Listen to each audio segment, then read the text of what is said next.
Hello বন্ধুরা, সবাই কেমন আছো? আশা করছি সবাই খুব ভালো আছো আর আমিও খুব ভালো আছি। Welcome back to my channel. আজ তোমাদের জন্য নিয়ে চলে এসেছি একটা বেগুনের রেসিপি। তো আজ কোনো ঝোলে ঝালে রান্না নয়, আজ করব তোমাদের জন্য বেগুনি। তো প্রথমেই বেগুনটাকে আমরা ভালো করে কেটে নেব। গোটাটা কেটে নিয়েছি, তারপরে বেগুনটাকে স্লাইস করে একদম পাতলা পাতলা করে কেটে নেব। দুধ ছাই ছুরি, এই ছুরিতে তো আমি কাটতেই পারছি না, আমরা বাঙালিরা বটিতেই অভ্যস্ত। তো বটিতে এই বেগুনগুলো পাতলা পাতলা করে কেটে নিয়ে এসেছি। তারপর একটা বোলের মধ্যে জল আর লবণ দিয়ে বেগুনগুলোকে আমি ভালো করে ভিজিয়ে কিছুক্ষণ রেখে দেব, যাতে বেগুনের যে একটা কষ্টা ভাব থাকে, কালো ভাব থাকে, সেটা চলে যায়। তারপরে অন্য একটা বোল নিয়ে নিয়েছি, তার মধ্যে আমি দিয়ে দেব অনেকটা পরিমাণে বেসন। এখানে আমি ক চামচ দিয়েছি সেটা ম্যাটার নয়, যতটা পরিমাণে তোমরা বেগুনি তৈরি করবে ঠিক ততটা পরিমাণে তোমাদের এখানে বেসনের প্রয়োজন হবে। তো বেসনটা তোমরা কম বেশি করে নিও। তারপরে এখানে দিয়ে দিলাম 3 চামচ কর্নফ্লাওয়ার আর দিয়ে দিলাম 3 চামচ পরিমাণে চালের গুঁড়ো।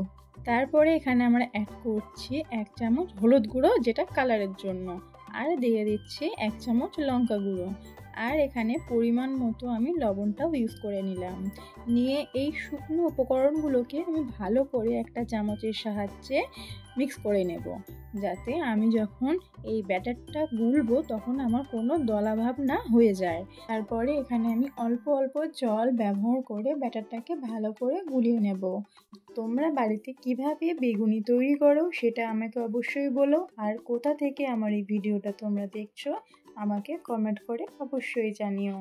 আর আমার বন্ধুদের আমি আরও একবার বলে রাখছি, আমাকে যারা সাবস্ক্রাইব করছো তারা প্লিজ আমাকে একটা কমেন্ট করে যাও, সেই কমেন্ট ধরে আমি তোমাদের ব্যাগ দিতে পারবো। তো বেসনের ব্যাটারটা আমাদের এখানে ভালো করে গোলা হয়ে গেছে। আমি ভালো করে বেসনটাকে ফেটিয়ে নিয়েছি, আর তারপরে এখানে আমরা ইউজ করছি অল্প পরিমাণে কালো জিরে, এটা ফ্লেভারের জন্য। তোমরা ইউজ করতেও পারো, নাও করতে পারো, এটা পুরোপুরি অপশনাল। তারপরে একটা চামচ নিয়ে নেবে আর চামচটাকে ব্যাটারের মধ্যে ডুবিয়ে দেখবে যে কোটটা কেমন হচ্ছে। দেখবে যদি এরকম একটা লেয়ার পড়ে তাহলে ভাববে ব্যাটারটা ঠিকঠাক হয়েছে। তারপরে বেগুনগুলোকে আমি যে নুন জলে ডুবিয়ে রেখেছিলাম, ভালো করে আমি জল ঝরিয়ে বেগুনগুলোকে তুলে নিয়েছি। আর এখানে আমি কড়াতে তেল বসিয়ে দিয়েছিলাম, তেল গরম হয়ে যাওয়ার পরে একে একে বেগুনিগুলো আমরা ভেজে নেব। তো প্রথমেই আমি একটা বেগুনি দিয়ে দিয়েছি, আর তোমরা দেখতেই পাচ্ছ বেগুনিটা কি সুন্দর ফুলেছে। তো বেগুনির এক সাইড ভালো করে হয়ে যাওয়ার পর আমি উল্টিয়ে দেব অন্য এক সাইডটা ভালো করে ভেজে নেওয়ার জন্য। বাঙালির সন্ধ্যে শুরু হয় ভাজাভুজি দিয়ে, আর যদি এই সন্ধ্যাবেলা চায়ের সঙ্গে মুড়ি আর এই মচমচে বেগুনি খাওয়া যায় তাহলে আর চাইটা কি। তো আমার এই বেগুনিটাকে ভালো করে ভাজা হয়ে গিয়েছে, এটা তেল ঝরিয়ে আমরা তুলে নিলাম। তারপরে আরও একটি বেগুনি দিয়ে দিলাম তেলের মধ্যে। তো এই বেগুনিটাকেও আমি ভালো করে উল্টিয়ে পাল্টিয়ে ভেজে নেব। আর তোমরা দেখতেই পাচ্ছ এই বেগুনিটা কতটা ফুলেছে আর কি সুন্দর লাগছে দেখো। আর যেহেতু আমি নিয়েছিলাম কাঁটা বেগুন গোল সাইজের, তো এটা পুরো গোল গোলই লাগছে, যেন চপ ভাজছি আমি। একে একে সব বেগুনিগুলোকে আমি ভালো করে ভেজে নিলাম। আর এই দেখো আমার বেগুনি।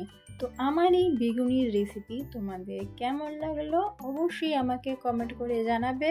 এটা ভালো লাগলে লাইক কমেন্ট শেয়ার করে দিও, আর নতুন বন্ধু হয়ে থাকলে চ্যানেলটিকে সাবস্ক্রাইব করে আমার পাশে থেকো। তোমরা সবাই ভালো থেকো, সুস্থ থেকো, আর এই রেসিপিটা বাড়িতে অবশ্যই ট্রাই করে দেখো। সবাইকে টাটা বন্ধুরা।